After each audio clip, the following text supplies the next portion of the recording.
उसमें कंक्लूजन हम ये निकाल सकते हैं कि जो वोल्टेज होता है, पोटेंशियल डिफरेंस होता है, that is equal to what, work done per unit charge, या चूंकि यही वर्क डन पोटेंशियल एनर्जी होती है इसलिए पोटेंशियल एनर्जी पर यूनिट चार्ज, है ना।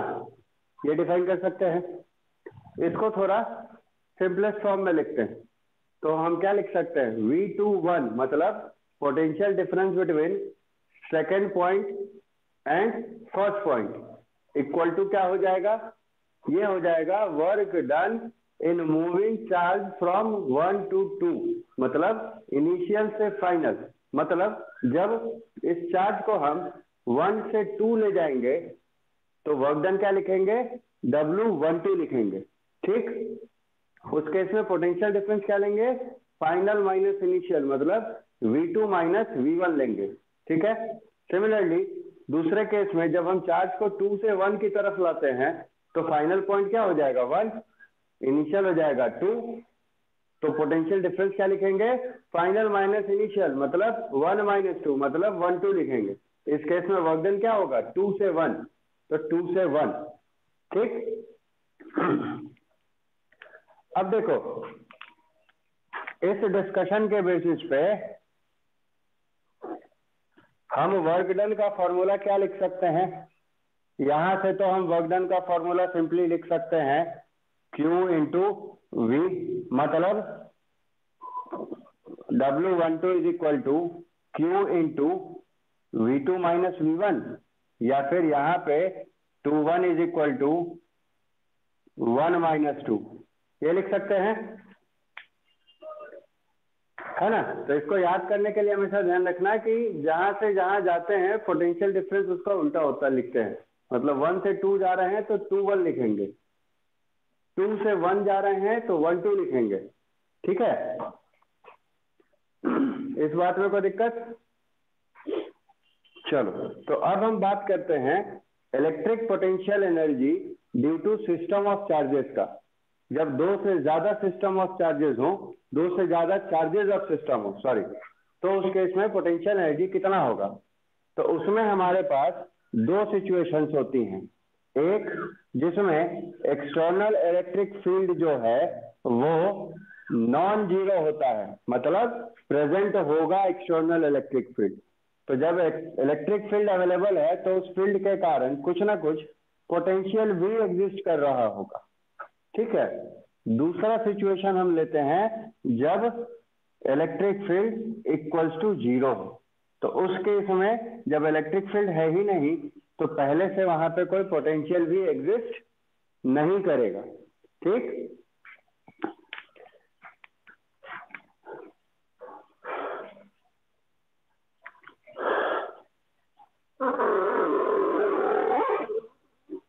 तो देखो मान लेते हैं ये एक रीजन है ना,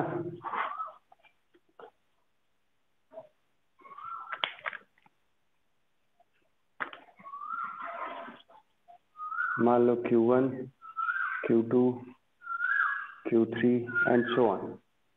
सिमिलरली यहाँ पे Q1, Q2, Q3 and so on.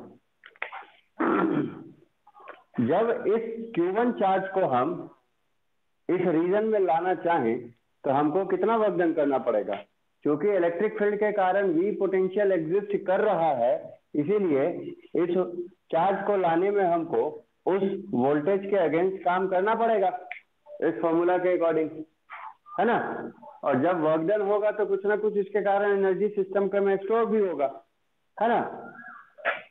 अब है कि इतना वर्क डन करते हुए मान लेते हैं कि ये Q1 चार्ज यहाँ पे आ गया, तो इस Q1 चार्ज का अपना भी कुछ पोटेंशियल होगा इस रीजन में, मान लेते हैं उसको V1, ठीक। तो अब अगर इस सेकंड चार्ज को हम इस रीजन में लाना चाहें तो इसको कितने पोटेंशियल के अगेंस्ट काम करना पड़ेगा। इस रीजन में अब दो पोटेंशियल एग्जिस्ट कर रहा है, एक एक्सटर्नल फील्ड का, दूसरा इस चार्ज का, तो टोटल पोटेंशियल कितना हो जाएगा V प्लस V1, और ये Q2 चार्ज था तो Q2 हो गया, और ये क्या हो गया W2 हो गया। मतलब सेकंड चार्ज को इस रीजन में लाने में इतना वर्क डन करना पड़ेगा, ठीक। तो अब मान लो कि उतना वर्क डन करते हुए चलो सेकंड चार्ज भी यहाँ पे आ गया, तो सेकंड चार्ज के कारण कुछ पोटेंशियल V2 भी एग्जिस्ट करेगा ही, है ना। तो अब जब तीसरा चार्ज हम यहाँ लाना चाहेंगे तो W3 उसका वर्क डन हो गया, तो अब टोटल पोटेंशियल इस रीजन में कितना है, फील्ड का पोटेंशियल प्लस पहले चार्ज का प्लस दूसरे चार्ज का, तो V plus V1 plus V2, है ना। इसी तरह से चौथे के लिए, पांचवें के लिए, छठे के लिए बढ़ते चले जाएगा, है ना।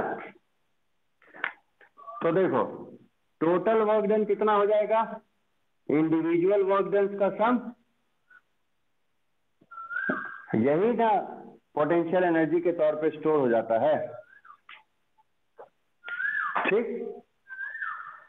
दूसरा कंडीशन यहाँ पे आ जाओ, जब एक्सटर्नल फील्ड अवेलेबल नहीं है उसके कारण कोई पोटेंशियल भी एग्जिस्ट नहीं कर रहा है इस रीजन में, तब जब इस चार्ज को यहाँ लाना चाहेंगे तो ये तो मस्त, कोई दिक्कत नहीं, बिना किसी वर्क डन के ही आ जाएगा, इसको कोई काम नहीं करना,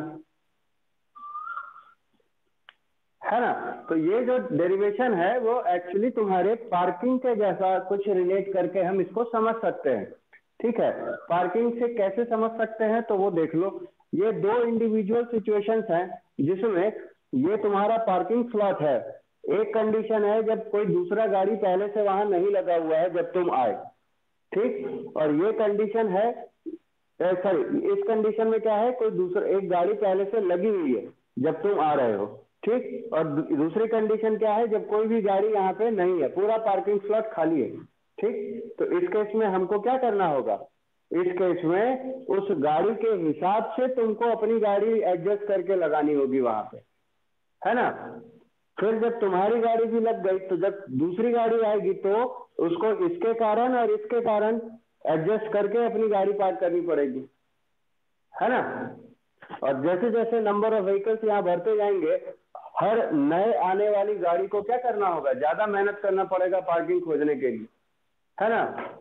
ज्यादा मेहनत करना पड़ेगा मतलब पोटेंशियल्स बढ़ रहे हैं यहाँ पे, ठीक। और यहाँ पे बस अंतर बस यही हो जाएगा कि पहले से कोई गाड़ी नहीं थी, तो पहले जो तुम आए तुमको कोई काम नहीं करना पड़ा, तुमको जहां मर्जी तुमने वहां लगा दी बिना मेहनत के, ठीक। दूसरा वाला जब आएगा तब तुम यहाँ एग्जिस्ट कर रहे थे, तो दूसरे वाले को तुम्हारे पोटेंशियल के अगेंस्ट काम करना पड़ेगा, मतलब तुम्हारी गाड़ी के हिसाब से अपनी गाड़ी लगानी पड़ेगी, यही ना होगा।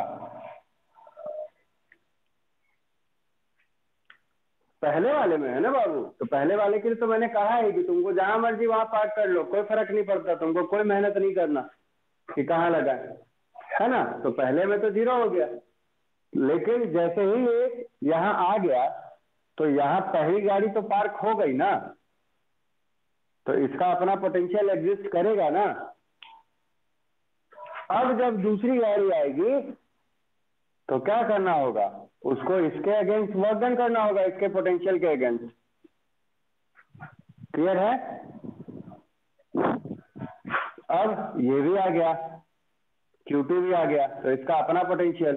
अब Q3 आएगा तो इसको इन दोनों गाड़ी के अगेंस्ट काम करना पड़ेगा, है ना। तो इस केस में वर्क डन कितना, W3 is equal to total potential कितना हो जाएगा, V1 प्लस V2 होगा, और Q3 से मल्टीप्लाई कर देंगे, है ना। तो इस तरह से टोटल वर्क डन फिर हम कैलकुलेट कर लेंगे जैसा यहाँ किया था,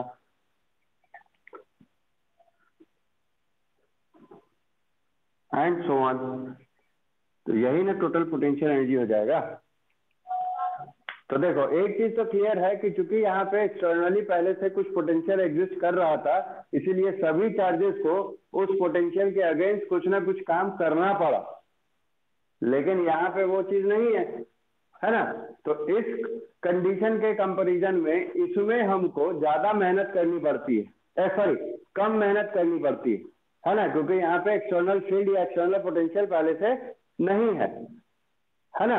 तो इस केस में वर्क डन कम होगा, तो स्वाभाविक है कि इस केस में जो पोटेंशियल एनर्जी होगी वो भी क्या होगी, कम होगी इससे, ये वाला पोटेंशियल एनर्जी ज्यादा होगा इससे, होगा।